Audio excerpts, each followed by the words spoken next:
직장인과 구직자라면 누구나 공감할 만한 투데이 데이터 뉴스 시간입니다.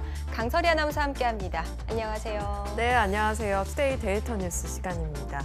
오늘은 얼마 전에 방송돼서 화제가 된 요즘 것들의 사표라는 다큐멘터리 얘기로 시작을 해보려고 합니다.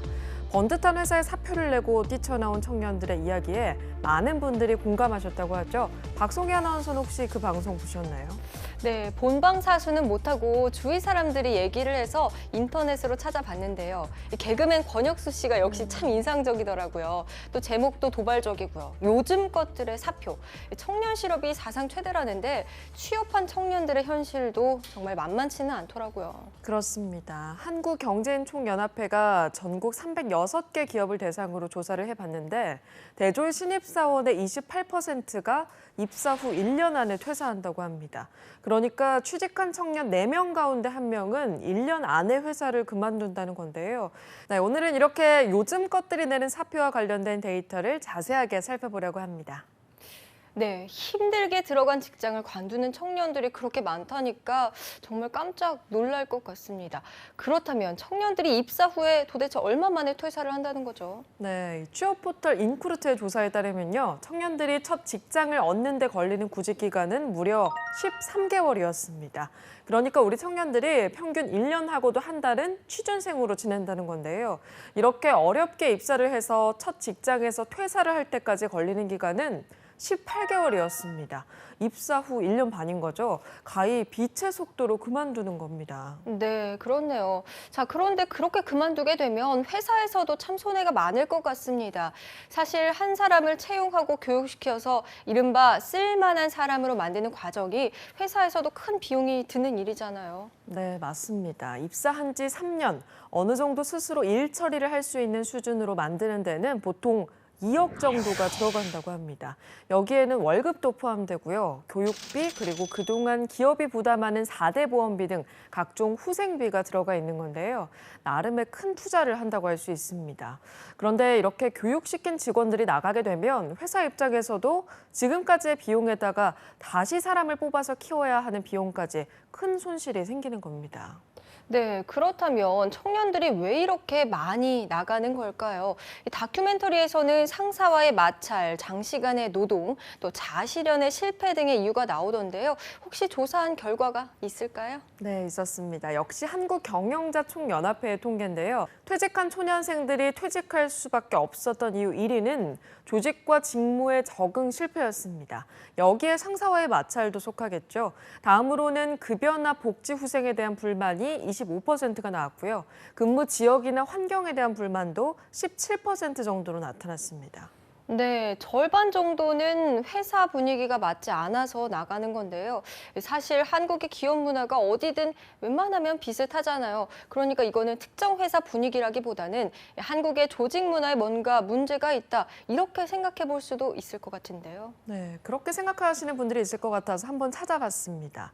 사실 헬조선이라는 말은 취업하기도 힘들지만 취업해도 힘들고 결혼해도 힘들고 애 키우기도 힘들기 때문에 생겨난 말인데요. 먼저 한국의 경우에는 노동시간 자체가 깁니다. OECD 국가 중에 가장 긴 노동시간인데요. 한국노동사회연구원 조사에 의하면 한국인은 1년 동안 평균 2,285시간을 일한다고 합니다. 이걸 휴일을 빼고 일수로 나눠서 하루 근무 시간을 계산해 보면 한국인은 하루에 9시간이 넘게 일하는 걸로 나옵니다. 매일 1시간 이상을 초과 근무하는 셈인 거죠. 네, 사실 6시 땡 하면 퇴근하는 직장인은 별로 없잖아요. 이 야근까지는 아니더라도 6시에서 7시 사이에 퇴근하는 게 보통이니까 OECD 국가 중에 가장 오래 일하는 셈이 될 것 같습니다. 자, 그렇다면 OECD 평균 근무 시간도 얼마인지 궁금한데요. 네, OECD의 평균 근로시간은 1,770시간이라고 합니다.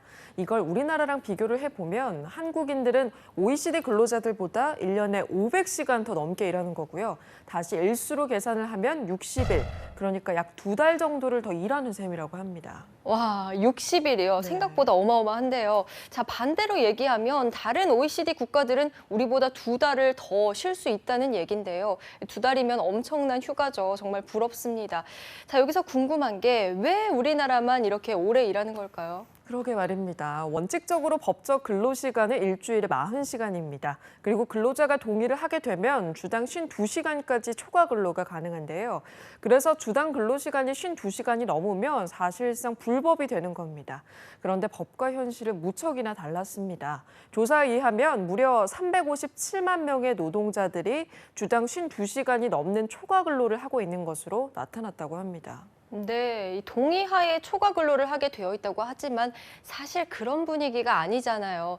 특히 신입사원이나 연차가 낮을 경우에는 울며 겨자 먹기로 초과 근로를 하게 되는 경우가 많죠. 그렇습니다. 다른 암울한 통계를 좀 살펴볼 텐데요. 취업 사이트 사람인이 직장인 3,228명을 조사했습니다. 우리나라 직장인의 평균 수면 시간이 6.1시간으로 나타났습니다. 이들의 희망 수면 시간은 7시간 35분이라고 답해서요. 실제 수면 시간과 1시간 반 정도의 차이를 보였습니다. 그런데 수면이 부족한 이유는 더 암울했습니다. 스트레스 때문에 잠을 잘 이루지 못한다는 직장인이 절반이나 됐다고 합니다. 네, 안타깝네요. 자, 오래 일하고 잠은 부족하고 또 스트레스는 심하고 요즘 것들이 사표를 내는 이유가 조금은 설명이 되는 것 같은데요.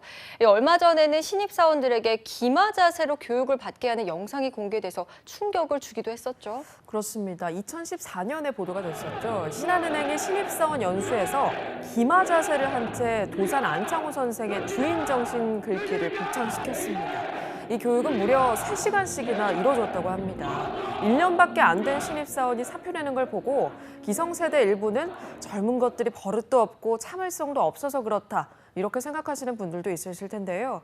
물론 그런 측면이 있을 수도 있겠지만 이걸 몇몇 개인의 개성 문제나 또 세대 차이 문제로 해석하는 건 근본적인 접근법부터 다른 것 같습니다.